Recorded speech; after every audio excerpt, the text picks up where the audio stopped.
Sepsis is a condition that can kill you, period.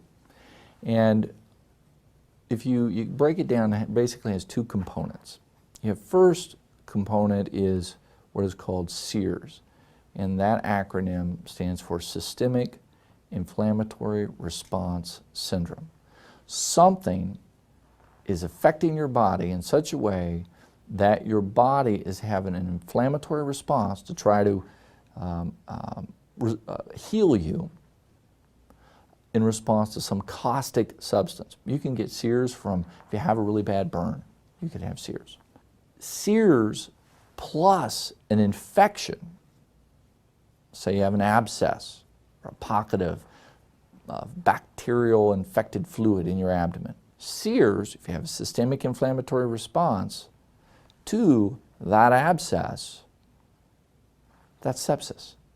So just think SIRS plus sepsis. Now SIRS, you have to have 2 of 4 criteria. Either your heart rate has to be sustained at over 90 beats per minute, respiratory rate sustained at over 20 breaths per minute, or a fever of greater than 100.4 Fahrenheit, or a white blood cell count that is greater than 12,000, or of the white blood cells that you have that there is a greater than 10% number of those that are what are called bands or immature white cells, which indicate that there's an infection occurring. If you have 2 of those 4, you have SIRS. Then you look for, is there an infection? And when you find that source of infection, then you know you have sepsis. Now, doctors are trained to look for signs and symptoms of sepsis, and it is critical that they find them promptly, because if left untreated, sepsis will evolve and it will get worse, and that SIRS will continue to occur.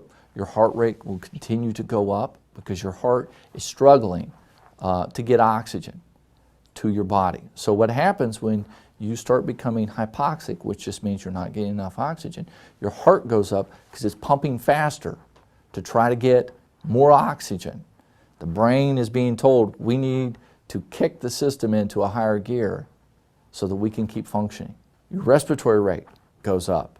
Why? Because you want to get more oxygen. And so this reaction continues to escalate until finally your body says, we just can't do it anymore, and starts to fail. And then you go into what's called multi-system organ failure. And if you develop multi-system organ failure as a result of sepsis, another way to think of it would be septic shock. Your body starts shutting down because it just can't keep responding. Then the chances of you surviving that drop exponentially. More than half those people die. So that's what's so key about the doctors and their role, is because if they can get that diagnosis, make that diagnosis, and get the care and treatment needed to, number one, stop the infection, get the infection under control. Sometimes it's as simple as just some antibiotics, some strong antibiotics. If you get to it early enough, that might do it. Sometimes you have to have surgery. You've got a big pocket of pus in your belly. Maybe you had abdominal surgery. Maybe you had an appendectomy from a couple days earlier, and they didn't get all the bacteria from the ruptured appendix out of your body. They may have to go back in and get that nasty fluid out. But you need to do that before you develop multi-system organ failure. You need to do that before you develop septic shock. Because once those things happen, you are so fragile, you are so unstable, that any intervention comes with it a risk. Even then, if you become so unstable, even if they give you the antibiotics that bacteria is sensitive to, the body's reaction to those antibiotics killing the bacteria can increase the SIRS and kill you. So you've got to get to it early. Otherwise, you can't be saved. And sometimes people die of sepsis, septic shock, because they don't get to doctors. But what we look for as malpractice attorneys is, were you at a medical institution? Were you at a doctor's office? Did you have those signs and symptoms, and for whatever reason they were missed, or they were ignored, or they were attributed to something else that they shouldn't have been? And then you don't get that appropriate care and treatment, and by the time it's recognized, you're already in multi-system organ failure. And oftentimes what will happen is these people that develop this will develop or will go into cardiac arrest. One of the systems is your cardiovascular system, and it arrests.